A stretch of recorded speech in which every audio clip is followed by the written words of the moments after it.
Early this morning, Defense Secretary Pete Hegseth held a press conference, furious over the American media's overzealous reporting of a leaked low-confidence intel assessment of last weekend's bombing of Iran.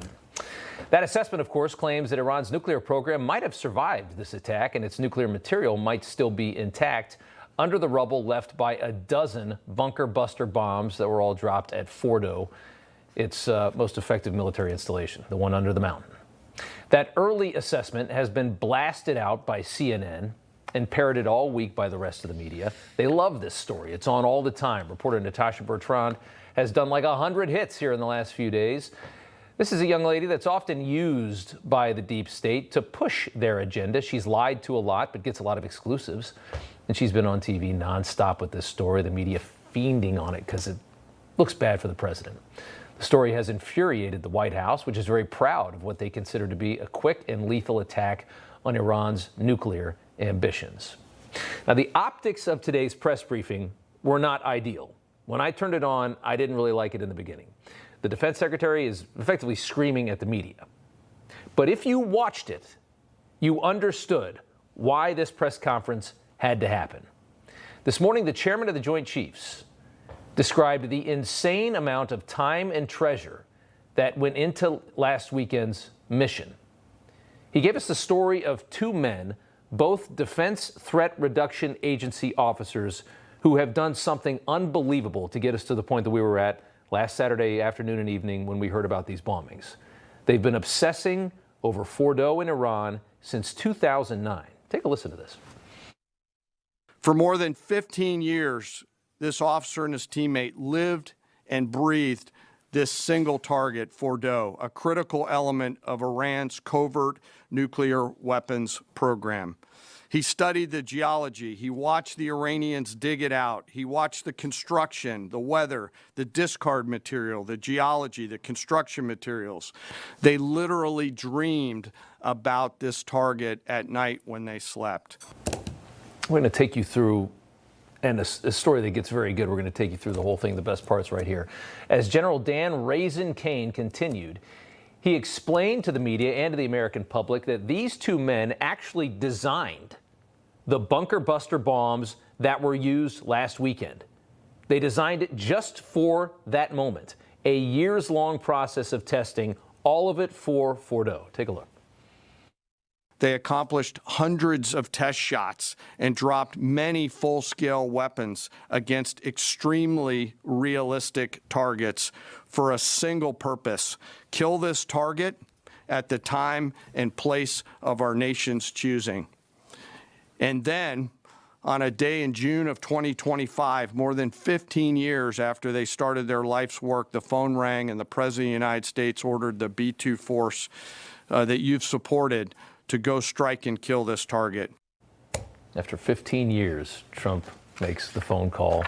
Think about that. After all of those years of work, the fateful moment, the call was made, the strike was perfect, the precision was perfect, the operation was perfect.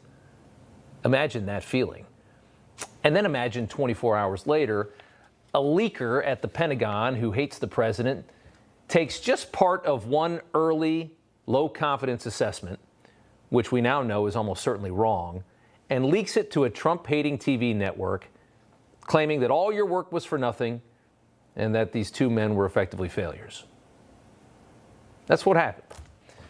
Fortunately, the truth of what happened last weekend is being revealed, and that early assessment and CNN's reporting of it is being trashed. Even the New York Times is now reporting that the UN's IAEA, which certainly doesn't like the president, says that Iran's nuclear material was destroyed. Because how couldn't it be? When you heard 12 bunker busters at Fordo, I thought they blew a hole to the center of the earth. Listen to the chairman of the Joint Chiefs explain how these specially designed bunker busters did the job, working their way down through. They found the ventilation shafts in this building, which were covered by concrete. They blew the concrete off, and then they sent the bombs. Imagine hitting a ventilation shaft from a stealth bomber a couple miles in the sky. I have no idea how high it flies. But imagine the precision of this, and take a listen to this. You can see these 3 holes. Depicted here is the main exhaust shaft with 2 additional ventilation shafts on either side. In the days preceding the attack against Fordo, the Iranians attempted to cover the shafts with concrete. The cap was forcibly removed by the first weapon, and the main shaft was uncovered. Weapons 2, 3, 4, 5 were tasked to enter the main shaft, move down into the complex at greater than 1,000 feet per second, and explode in the mission space. Weapons number 6 was designed as a flex weapon to allow us to cover if one of the preceding jets or one of the preceding weapons did not work. All 6 weapons at each vent at Fordo went exactly where they were intended to go. And that, ladies and gentlemen, is why our military costs $1 trillion a year, because we can do some stuff that I haven't even seen in a movie. I mean, that is just, it's so cool. And it's so incredible what we can do. And the fact that you had 2 men devote the last 15 years of this, studying this complex. They had a concrete barrier over the vents because they wanted to protect it from this. They blow the barrier off, and then down the ventilation shafts they go. Bomb, bomb, bomb, bomb, bomb, all the way down. A very, very deep complex destroyed. It's an amazing thing, and how quick the idiot media in this country can just marginalize all of that because they get their hands on something that they think will piss off Trump.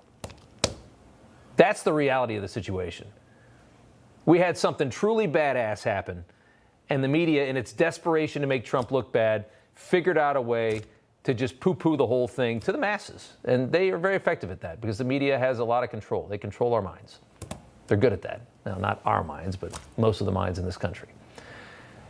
Hegseth today lambasting the press for being so obsessed with finding scandals and negative stories that they miss the incredible work that's happening at the Department of Defense. Searching for scandals, you miss historic moments, like recruiting at the Pentagon. Historic levels in the Army, the Air Force, and the Navy. Yeah, maybe there'll be a little mention here or there, but because it was under President Trump's leadership, because Americans are responding to him as commander-in-chief, the press corps doesn't want to write about it. You know, everybody's reporting the same stories, the same spin. You turn the channel, it's always the same. But not us. We're different. We report the real news. No spin, just the facts. Turn to us, and you won't turn back. Tune in to Rob Schmitt Tonight on Newsmax.